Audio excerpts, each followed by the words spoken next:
All right. So, welcome back to our top 15 fight countdown, only 2.5 years late, something like that. Yeah, it's fine. It's totally fine. Hasn't haunted me for ages. Yeah. Exactly. That doesn't like keep us up asleep like sleep paralysis demons or anything like that. So essentially, we're not going to finish the final project as initially planned for various reasons. Mostly being life gets busier. There's no sense of or no idea of it slowing down in the next little bit. And those projects had a lot of behind the scenes going into them between scripting, different recording dates, audio editing. They were a lot more work behind the scenes than they initially appeared, but we've kept people in suspense forever. So we're going to do a little special audio podcast. This entire podcast will be done in one recording. It's going to be a lot more off the cuff, a lot less scripted than the videos themselves. But we're going to go through each fight, talk about why those fights were listed the way they were, what we really liked about them, any feedback or criteria we had while reading them, and work our ways down the original list. This is the original list when we first started the project 2.5 years ago. So this does not include Chapter 8, Chapter 9, Dragon's Ex Machina, any little side RPs that took place before the end of Chapter 7. So Basically, none of the stuff where writing got better. yeah, definitely when going back and rereading some of this, not a little feeling a little mad at past me.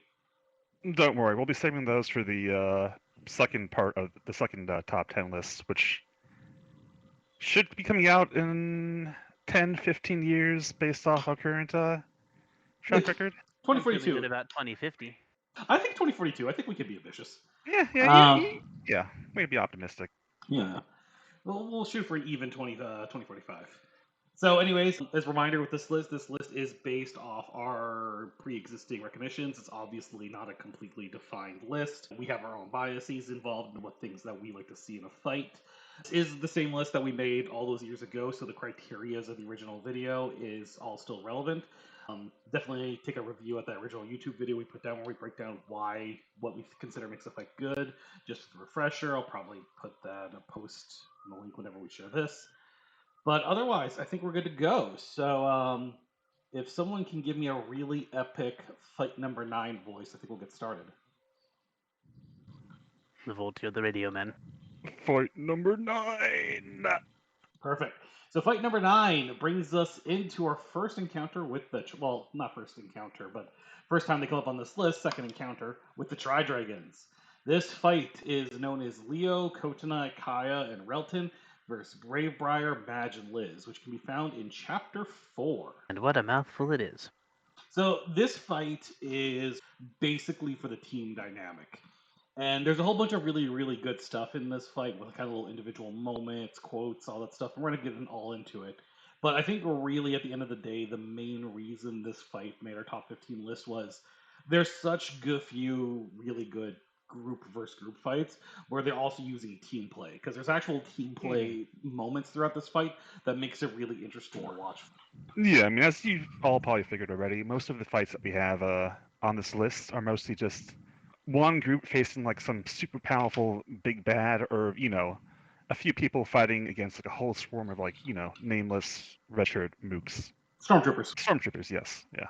But this is a good team versus team fight. We're talking like this is 3 versus 4, so the pirates do have a small edge. But one of those fighters at this point is Kaya, which at this point in the story, I think this is really her first action fight ever. I don't think she has anything. Pretty much, yeah. Yeah, I'm pretty sure the first time we even saw powers was Chapter 3. Yeah, it was when she parted the Hellion Blizzard. With the yes. But that wasn't a fight; that was a moment. So this is Kaya's debut fight, which makes this really interesting. And so we kind of get this nice real balance, and it opens up with probably one of the best gags to a fight we ever had, which is Bravebriar tossing literal fruit at them. Mm-hmm. I had such a great drawing for that. I think it's lost now. Oh well, I'll have to redraw that. Back to the art dungeon for you. But yeah, so it opens, which is kind of like a really good almost metaphor for this fight because this fight never takes itself too seriously. Like there's some stakes involved here, but the entire fight has this level of almost wittiness to it, where like BB and Leo are giving each other nicknames the entire time. There's things like Leo calls Bravebriar hairdo or 2-bit bounty hunters, and then she responds with things like pretend pirates or calling Leo Jr. It's just this levity that's throughout the entirety of the fight that don't really see in a lot of the fights on this list, which kind of gives it just a bit more, little less tension, a bit more fun. Which nothing wrong with fun. No, Well, yeah, it's a very nice contrast compared to the events of chapter, 2, where we had people actually die, and the ensuring chapters and the I ensuring events in mean, this chapter too. it's also an interesting contrast because at the exact same time, our much more serious and dangerous enemy, the Aura Drinker, is attacking the other group right now. Mhm. Yeah, it does get a bit of an actual contrast to other events elsewhere, and that's actually really leads into a point because this whole fight kind of builds into the idea of this is where they stop being rivals and they will eventually become allies. Because this fight ends, spoiler alert, with them working together to stop Abe. So I think the fact it has this early levity makes that easier story beat of them working together flow so much better Mhm. because it's not like they were just trying to kill each other. Now they're working together. That's so unrealistic. It was, well, they were trying to kill each other, but they were also like throwing jabs. Like I think one of my favorite lines is from Kotanai here, where she goes, literally says, "There are too many cats on this island" when she's fighting with Madge. And there's like a blurb from a Leo post which reads, though she jumped back and set off a long-winded series of insults, including everything from Leo trying to win Kaya slash Windy over, which was the nickname for Kaya, and to how he was a novice, he felt himself a bit red in the face by the sheer quantity, but he was catching his breath as she spouted out the verbal abuses, which is just this idea of like, this is not a fight to the death. This is like a backyard playground brawl almost. Mhm.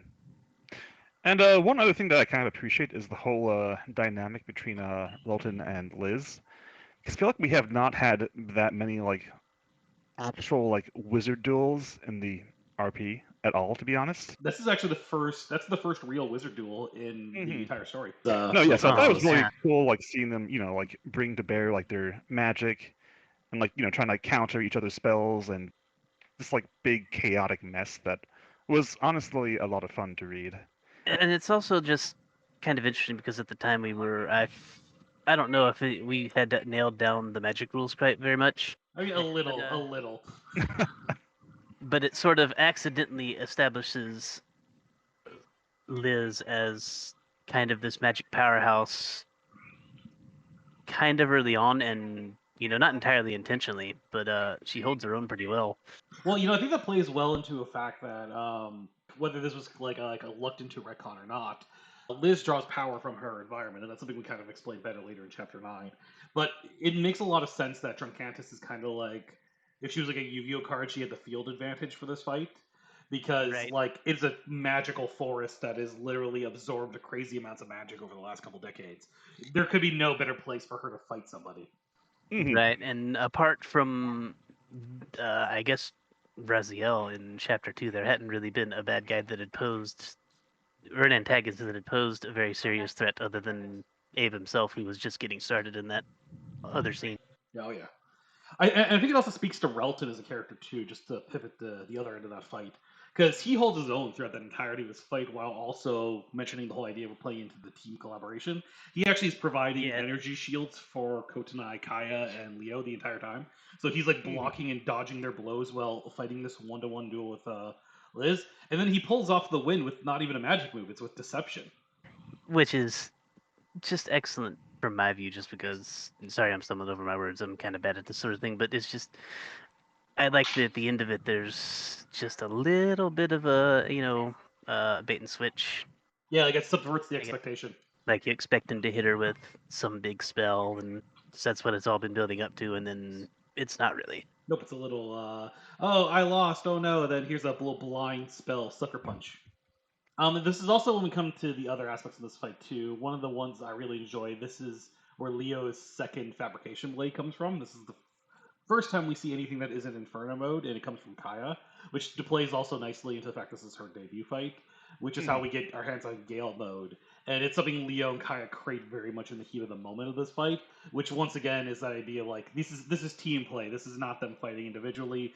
Like Leo's like using Kaya's magic to make a sword. He's using Relton's magic to have a shield. Kotanai pulls a save on him at one point, just pulling Madge away from him, essentially throwing a tree at him. This entire fight is like very intermingled. Like it starts with Brave Briar fighting Kotanai, and Leo and Kaya fighting Madge, and then they end up trading opponents where it's like Brave Briar and Leo are having a sword duel while like Kotanai's like running away from Madge and keeping her like sheer brute force away. It's just there's a really good flow in this the rest of the fight. Can I also just say how absolutely amazing it is that Zev decided to have BB, suplex Leo partway through the fight? Just about to say, it's one of the things I like about that character in general is the fact that you never know quite what to expect when you're facing off against Briar. I definitely had repressed that memory, so thanks for bringing that back up. But no, agree. Definitely like the idea that like the suplex, which again plays into the comedy and the later tone of this fight. So like this fight just definitely earns its spot. There's so many good things going on here. When it comes to a story flow, the fight ends, as we said, with the call coming in from Leto, essentially saying there's a really major, bigger problem going on. Abe is burning through every other character at this point in a whole bunch of back-to-back fights, and it forces them to work together to essentially save their other team members. And it's cool to get to see that levity fight have that resolution of like, now we're going to transition into being allies. It really happens very seamlessly. Like, there's not anything. It's hard to find a specific moment if you go back and read it where it's like we went from being enemies to being allies. It happens very gradual, very naturally, and that's kind of what you really want in this sort of situation. Yeah. I mean, back when I first wrote the script for this, I was kind of a bit disappointed that the fight had like no decisive conclusion. But the more I look at it, like the more I reread things and such, I feel like that's pretty much like the only way things could have gone. Like with considering like how the rest of the chapter plays out. Like yeah, kind of lets both sides walk away with their heads up. Like no one really lost. Exactly. Quotation mark. Yeah, no, the fight does struggle in a few other places. Like I said, like as Rue pointed out earlier, we are still figuring some stuff out. So things like Madge's super strength at this point wasn't really defined. So, like literally tearing a tree off its trunk and throwing at them was, I don't know if that's something we would approve nowadays, because this was definitely much more in the throw everything at the wall and see what sticks. Of being an early accessor. Yeah. I don't know how Elo slipped super strength past me, but she somehow did it. But yeah, so there is a lot of really early stuff in this. I think there's a point in here where like Leo and Briar are having a sword fight, but I don't think there was a decided like who was the better swordsman, because like Leo was formally trained, but Briar had way more experience, and it was kind of just vague on who, if either of them was like the better swordsman or I not. always pictured it a little bit even. Like when I would try to imagine how I would draw it, it's just always like crossblades and they're like pushing back and forth, I very much get like It's the amazing. Pirates of the Caribbean sword fights vibe from that one. Yeah, yes, like yes. not to get off topic, but the one in the second movie where they're all around the windmill. Yeah, that's a good one. That definitely kind of fits the vibe where it's more goofy. It's like a serious matter, but it's also quite goofy.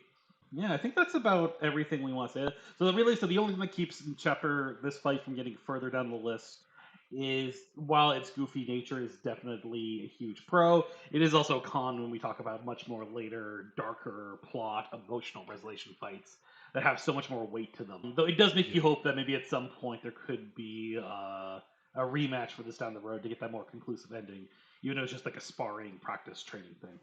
I know Brandon was trying to make it happen, and we just didn't have the time in chapter 9. Oh, Liz Relton, a rematch. Yeah, he like nothing was ever said inside the actual thread, but he was just like, it would be cool if we could manage to do that. And I was like, maybe, but it just never materialized. Well, that's all my thoughts on that fight. Did you guys have anything extra you wanted to share? Nothing on my end. Nope, nothing here either.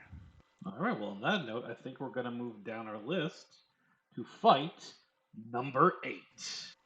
All right, so fight number 8 is Giovanni and Yen versus Raziel and Corinth. That's I'm pretty sure And her you can name find- is Cilantro. Oh yes, Cilantro. That's what I meant. Cilantro. Anyways, you can find this fight in chapter 6 on pages 57 through 61, I believe. Somewhere in that range, you'll find it. Yeah. So basically, for the lead up for this fight, more or less after crash landing on the island of Mortis and Sala. Mortis and Sala, yes, Thanks for making one me of our say many that. death islands. Yes. Our crew ends Yes. up Seemed clever at the time.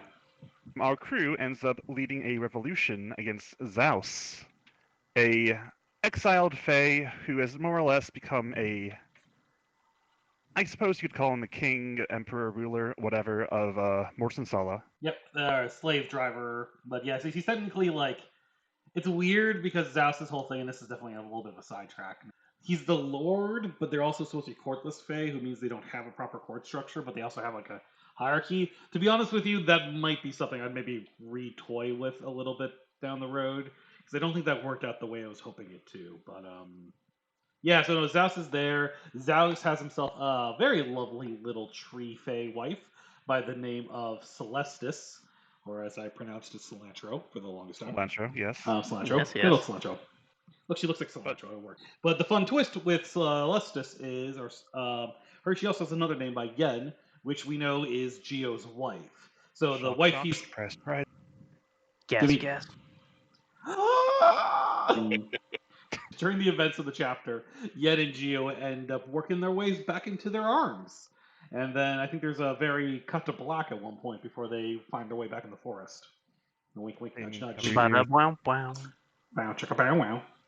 Anyways, one thing leads to another, and our two lovebirds happen to stumble across a pair, two members of the task force who we've mentioned a few times before, specifically Corinth, Kilford, and Raziel Temperance. Who are both quite injured coming after a failed attempt to capture Kaya and Leto.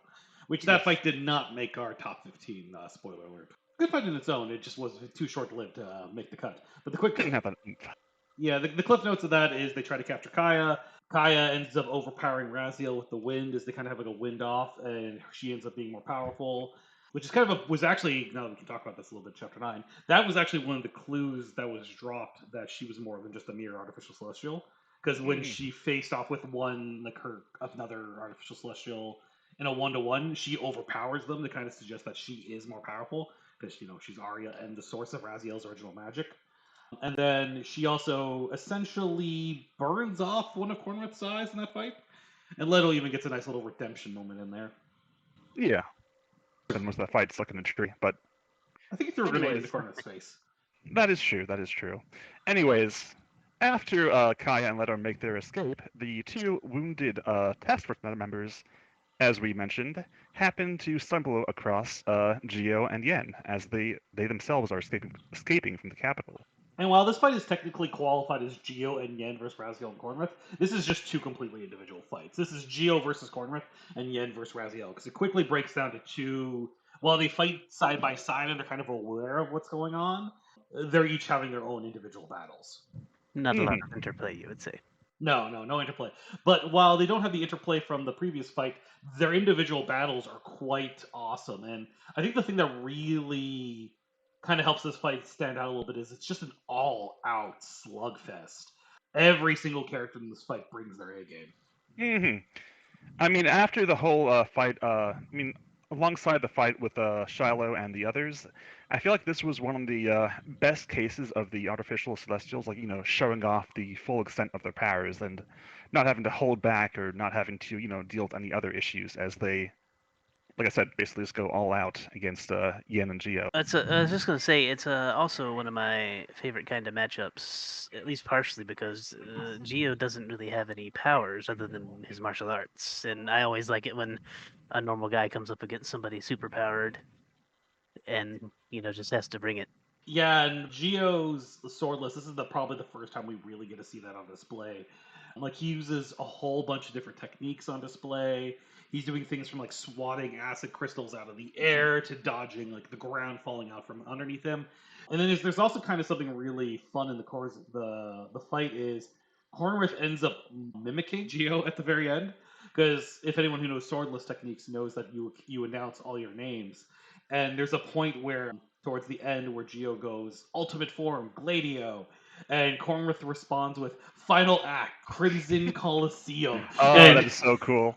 The most anime thing ever, and I love it. Cornwith had never named an attack at any point prior to this moment, and it completely is him being rubbed off from Geo. Mm-hmm. And there's a little bit of that Yen and Raziel fight too. Both Raziel and Cornwith actually kind of grow in their power sets from this fight. This is their Raziel actually creates new techniques on the fly to keep up with how powerful Yen's magic is. Recreates the technique that Kaya used to beat him and makes it his own. And he also creates essentially like after his sword gets broken by Geo, he creates like an air blade from the hilt. And it's just this idea that this is really is kind of pushing them to not just like their limits, but beyond their limits, and they're actually stronger after this fight because that's just how good their opponents were. It's a good way of showing, like, this how like these are trained professionals, how not their, definitely not their first fight, and how, just a way of showcasing their experience, in my opinion. Like one of my favorite pieces in this is there's a part towards the end of the Yen and the Raziel fight where after like she's like thrown like something, if memory serves, she has like a whole bunch of like vines coming out of the ground that's surrounding him, and they're all like taking like pot shots at him, and he ends up like cutting them all down with his sword, and he stands over her, and like she's kind of like she's a powerful fae, like she's a daughter of a fae queen, and she's like, you've never met a being like me, and Raziel just responds with like, to the contrary, I was trained, modified, and perfected with the sole purpose of killing beings just like you.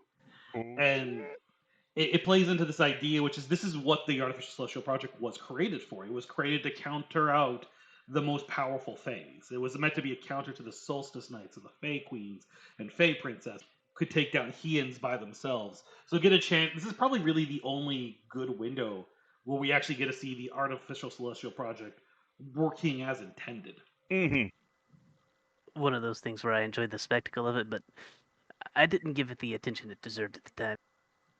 Yeah, this guy definitely was one of those ones that kind of snuck under a lot of radars because there was a lot of other stuff going on.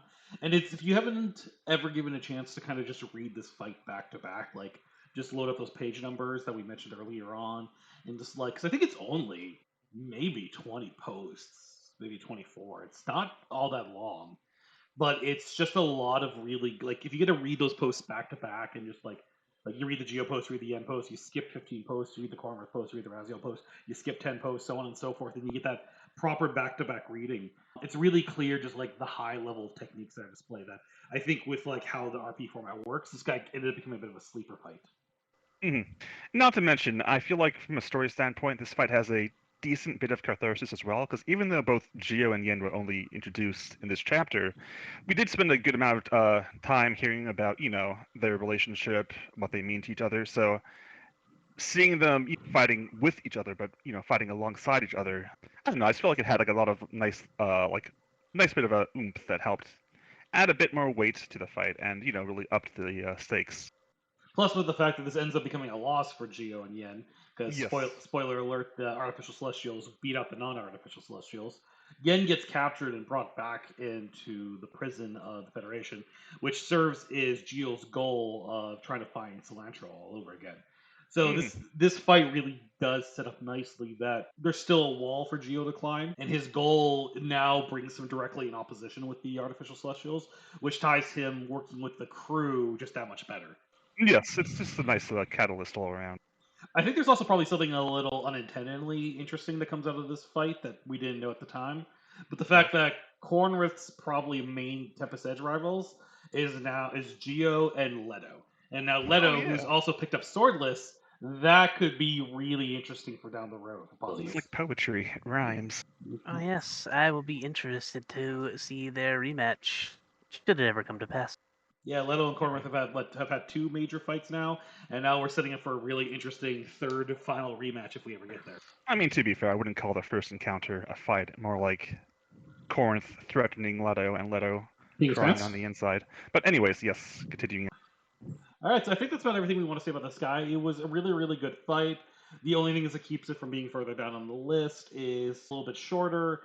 Characters like Yen is a bit more of a secondary character, so while we definitely want to give credit to all these secondary characters for their awesome moments, she's only had one appearance in the story thus far, so it's hard to have that stronger emotional connection like we have with all the other characters in this fight.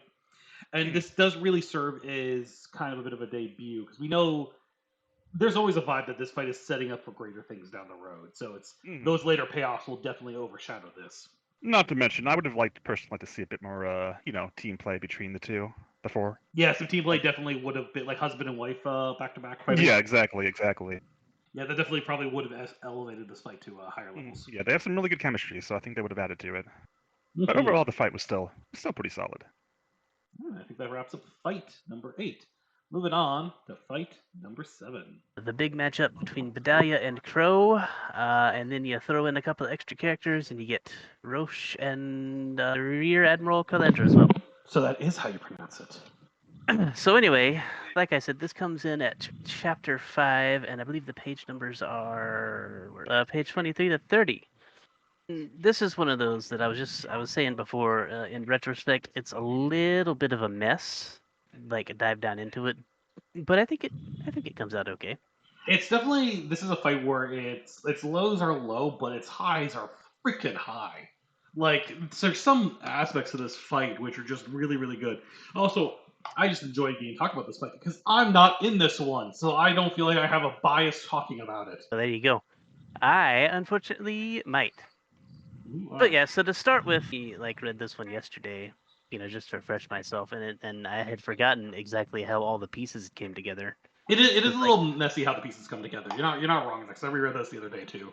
some of the characters start off in completely different locations, some of them closer than others, if you But go by a map that didn't exist. it's also a very quick fight. Like, it's only 2 pages on Right, I got 2 pages. It's only about like it's technically 7 pages, but most of those pages don't actually have any posts on them. So it's quite quick. Like, I think there's only really a total of like 2 Calandra posts in the fight. Yeah, and my couple of characters that show up at the end are just kind of there for support ultimately. But at the end of the day, this fight is Bedalia versus Crow, which is where the meat and potatoes of it is. I will say, full cards on the table, that Crow is probably my favorite of the artificial celestials. I can definitely get behind that. What? Yeah, he's got at least in the setup for chapter 5, he had a neat little story where he's just sort of this Frankenstein's monster. He's just barely carried around on a leash. He's seconds away from snapping and killing anything and everything in his way. Crow definitely probably does have the strongest artificial celestial introduction. Just being from, like, it's not even clear he's one of those from the get-go. We're still quite new to them at this point. Like, I think he's only the third one to make an appearance in the overall story at this stage, so they're still quite, like, mysterious and shrouded. And yeah, it's not clear, is he just like a mindless monster? Is he a bestial? Is he something else? So the fact there's, and then it turns out that he's Bedalia's former lover of everything. It adds a ton of to the reveal.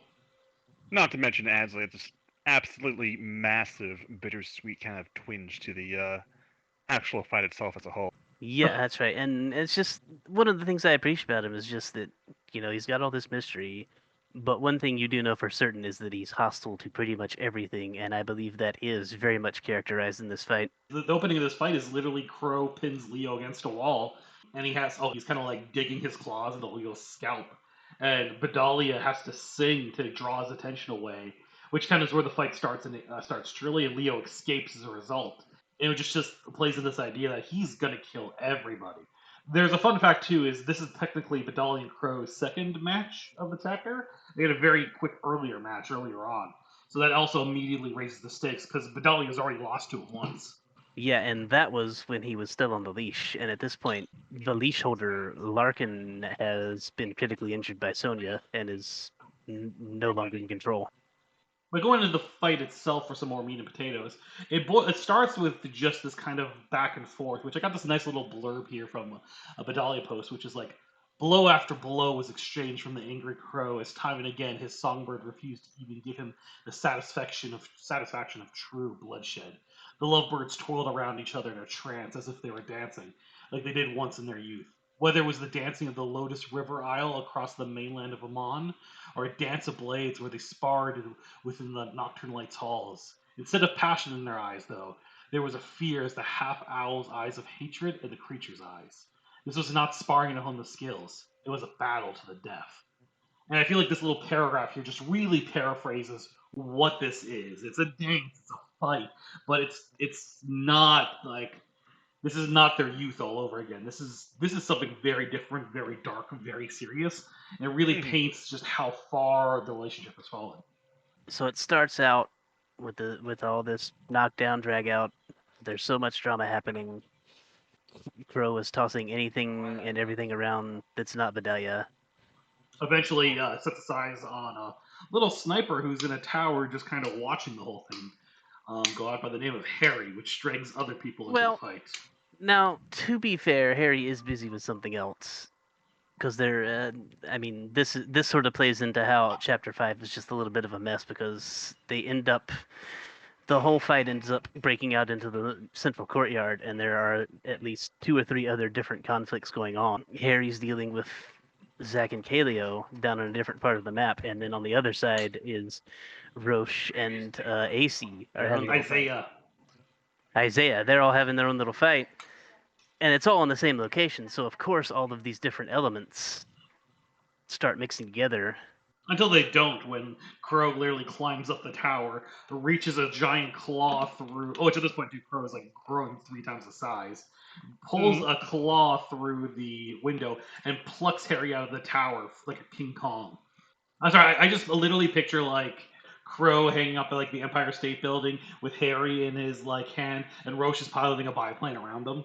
That's like literally how I picture the scene. Which probably would have been a little bit more realistic than what actually happens, which is I forget who it is that did it, but at this point Roche has been locked into some stockades. It was the result of the Isaiah fight. Yeah, and so she's sort of trapped and sees, and for context, she and Harry are very, very close. So she sees this happen and starts struggling, and That took a very while. I forget who it is that frees her too, but somebody manages to I think she free frees her from the herself. locks. Does she? I think she frees herself out of sheer like power of love. Breaks the stockade and gets out. I don't know if that's. Well, anyway, it doesn't really matter because Somebody fact check that. Put it in the comments below. Yeah, it's a minor thing in the grand scheme of what's going on, which is eventually she breaks free and runs all the way up the tower and manages to catch Harry. Pulls him back to safety, and then dives out of the window and delivers this massive blow to Crow down below via a just sort of free fall gravity spinning kick. Just like the kind of like the Suzaku meme kick of just like spinning in circles like a helicopter. Oh god, that takes me back. And I said that in the moment too. That's what it looked like. Helicopter kick. But it drags Roche into the fight, which gives Bedalia very much needed aid. Because at this point, like, it's already clear from other fights at this point, you can't really beat an artificial celestial in a 1-to-1, which Geo and Yen learned in the previous fight before. That's right. Bedalia is struggling, but now with Roche by her side, she's got a bit more of an edge. But she's not the only person who comes to her aid. So in amongst all of these other conflicts, Zack and Roche and Isaiah and everybody else, there's another confrontation happening on the bridge, which is nearby, which is Rear Admiral Praya is finally confronting the commanding officer of the fortress. Octavius. Yes. Please don't talk about him. I hate him. Well, it's a scene that I think started strong and kind of got overtaken by the fight that's taking place. I mean, Glander's a total badass in it. Yeah, and it's again one of my favorite scenes in a chapter that is otherwise kind of messy. But whatever happens, Calandra gets drawn into this fight with the artificial celestial, and so now there's even more backup for Bedalia, and it comes from I actually love that she would never have expected. Yeah, I love that little Calandra sequence because it actually ends with her like giving orders after she deals with Stavros to like the various people being like, "You do this, you do that," and like it just ends with her going like, "I'll take Crow," and it's just this like pure level of confidence that comes off the Rear Admiral, which is just great for a Rear Admiral to have because she is one of the top dogs of the Federation. It's lovely to get to see her actually proud her stuff. I felt like it did like a really good job with showcasing, just what the top dogs of the Federation are actually capable of. Just in general, just showcasing how much of like a veteran she is compared to the others and such. Yeah, and just like she just jumps into the situation, and then you end up with like this excellent shot of Bedalia, Roche, and Calandra. Harry's injured at this point, so he's not really in the fight. He's there in spirit. I think he does provide a little bit of help, but he's lying on the ground under a blanket. He was tucked in. Also, just going back a tiny bit, can I just say how I appreciate how different Crow is compared to some of like the other fights on this list? How he's basically just a big gigantic kaiju, and just sorry, I'm trying to think of a way to put this in my thousands of words. Like he kind of like stands out in the crowd. Yeah, it was a lot more like outright like monstrous compared to like our more like human fights. I think my favorite thing actually going into that too is there's a moment in this fight where Crow gets this ability to like spew mist, and he like Mhm. coats the courtyard in mist, this like dark purple mist to the point no one can see him. But he's a kaiju at the same time, so it's literally a kaiju hid himself from the people he's fighting, which is just like the most terrifying thing of all. It's horrifying, yeah. But no, yeah, Crow's great. He stands out in so many different ways from the various people we fought. Like there's this idea of feralness in the role play that doesn't get as much attention as when I originally wrote the concept out. So getting to see Zev really play into that with Crow and giving a chance to explore that, you just for me from a world creating standpoint, I just appreciate someone doing something with it and then doing so well with it.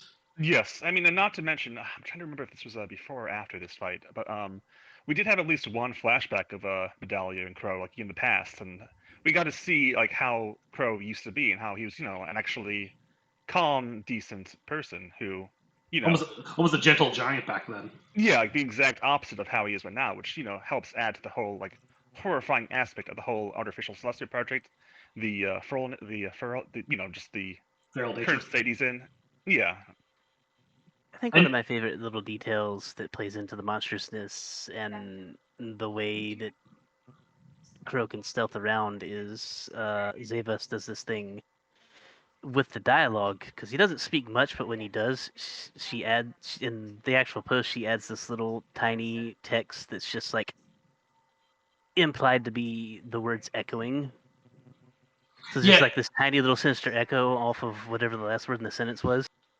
Yeah, it's something we don't really talk too much about in these videos on this podcast, but like it is a factor into it, which is the presentation sometimes of like how people take a chance to really showcase to accentuate a fight with either art or how they present the fight in the nature, attaching music to it at the right time that really works while you're reading it. There's a lot of that at play in this one, how Zev writes for Crow and Badali in this fight, because it's almost artistic how she writes for it, and it really helps the moments hit that much harder. But yeah, so it's really great. And then I think going into the finale, this might have one of my favorite team plays of like all times for an ending. Because like once Calandra, Roche, and Bedalia work together, which is like a combination I don't think anybody saw at any point. Like it never came up in the chapter planning, that's for sure. Victim of circumstance. Yeah, but it works so well. And there's also kind of like the girls get a team up and take down the big scary monster. There's a little bit of a saving the boy, which is Harry. There's a little bit of a deconstruction there, the stereotype, and it's great because it literally I think it involves Roche kicking up a luggage bag with explosives. Like she kicks it like a soccer ball. Actually, yeah, I think that is the one small tiny way that Harry does help because she kicks that so that he can shoot it and set it off. Yeah, and like it explodes in front of him, and then like Bedalia jumps on his back and like starts like putting wires into him, distracting him. For Calandra to like show off with her teleporting skills, and like teleports a literal pillar through him, not at him, through him. Like she makes the pillar appear through Crow's body. It's that's which is also goddamn terrifying as a concept. Like Calandra, like we got this giant, terrifying kaiju that can hide himself, and Calandra's just one-shotting him. Just shows how powerful the Admiralty is. It's one of those very anime things that comes across somewhat rarely, but you want to see more of it. Oh, it's so good. It's so good. It works so well as a debut of what Calandra can do without derailing the scene at all. And then it ends with my favorite part, with Crow running away and killing the worst character in that story, Octavius Stavros, and freeing me from having to roleplay as him. He was horrible. And at least until recently, Crow was at large, which is terrifying in itself. Yeah, we get to see his comeback is coming up right around the corner right now in Chapter 10. It's gonna be exciting to see it come back. I'm very curious to see how that plays out, but also how they managed to contain him in the first place. Yes. I'm not going to go into that now, but there is an answer to that. But going back to the whole point, which I think the last thing we have to talk about is the Bedalia Ramir relationship. When we talk about grading these fights, we always talk about the emotional component, and like this is such an emotional fight for Bedalia. This is like one of the most key things she's done in the entire story up until this point. This is lovers turned enemies. There's just it ties Bedalia more directly into the Black Blood storyline. This is not something that's just happening to her crew. This is something that's happening to her. It just works on so many levels because you want Bedalia to win, but you also kind of don't, because like for Bedalia to win this fight, I mean, she has to hurt the person she loves the most. Like it's such a tragic set of circumstances. And she's even like trying to talk to him, trying to like convince him to stop what he's doing, to see reason, and it just She sings really to him. twist. What's that? She sings to him. Yeah, she like Crow's nickname for her is Songbird because Oh, she's yeah. a singer, and we get to bring the musician component of her character back up. It's just so good. It just very twist. Yeah, it very much twists the knife. It's a great payoff to what ultimately came, what I personally think some of the best build up we've had. Because, like I said, I've said it before. I'll probably say it again. Chapter 5 was a bit of a mess all around, but the story arc that Bedalia goes through all the way through, like, she's a solid. I think, is this the first time we see her in her assassin garb? It is. Yeah. So it sets up all that real nicely, and she goes through the whole operation, maybe the cleanest of everybody on the crew, until we get to Crow. Yeah, like she like takes out 2 light company operatives, avocados. Olives. She takes out 2 of them, and then she climbs all the way up to Mordheim. Like she like scales a mountain, infiltrates solely by herself, just completely in her element. And then she meets Crow, and she starts tripping up, and it really just like helps display how much emotion and how much vulnerable Bedalia is in the situation. The only thing that really keeps this fight for me from being higher or lower down the list is, as Rue pointed out, it is a little messy. When we talk about posts flowing into each other as well, this was one that was a little more clunky. And it's not necessarily a reflection on the fight itself so much as it is a reflection of the entire chapter up to that point, because as we all know, a lot of it got really messy towards that middle portion. Yeah, the role playing format just it happens, right? There's a level of throw stuff at the wall and just hope it works out. I think there's, but it said for what the highs are in this fight, which for me is always the smoke cloud hiding a kaiju or Calandra teleporting pillar through him. Kicks. Yeah, it's just so good, and it also plays nicely into this theme where you kind of get this vibe that Light Company and the Tempest Edge could be friends one day. And the fact that they work together here is kind of a nice earlier indicator. Like that's actually like there's some grounding for that. There's some realism because they work together in this fight. Maybe they can work together down the road. Maybe circumstances will allow for it, but Maybe. we won't know. Also, can I? This really isn't a part of the fight itself, but can I just say that I really like Zeb's post in the aftermath on page 30, where she basically just calls out Calandra for what for what the Federation has done, and just completely just loses it on her. And I thought it was just a nice way of showcasing like how much Crow's condition has affected her, and just massive contrast to how she usually is. It's a very powerful speech. Like I'm looking at it right now. It's really good, yeah. Yeah, and I think it really showcases just Bedalia's vulnerability in that moment too. Like that idea that like when emotions are running hot, like we say things we would never say normally, and this is Bedalia's emotions running off. Like at what's like the highest temperature possible known to man. Yeah, you can just tell like how much like she's blaming herself just as much as she's blaming the Federation. How utterly like torn up she is, and it's a very nice character moment for her. For sure. It plays out nicely because this fight is a little bit of an anticlimax, but Zev manages to find a nice resolution regardless, and it works. This is just a really good fight, and I think it's also going to work really well as a setup for things to come in the future.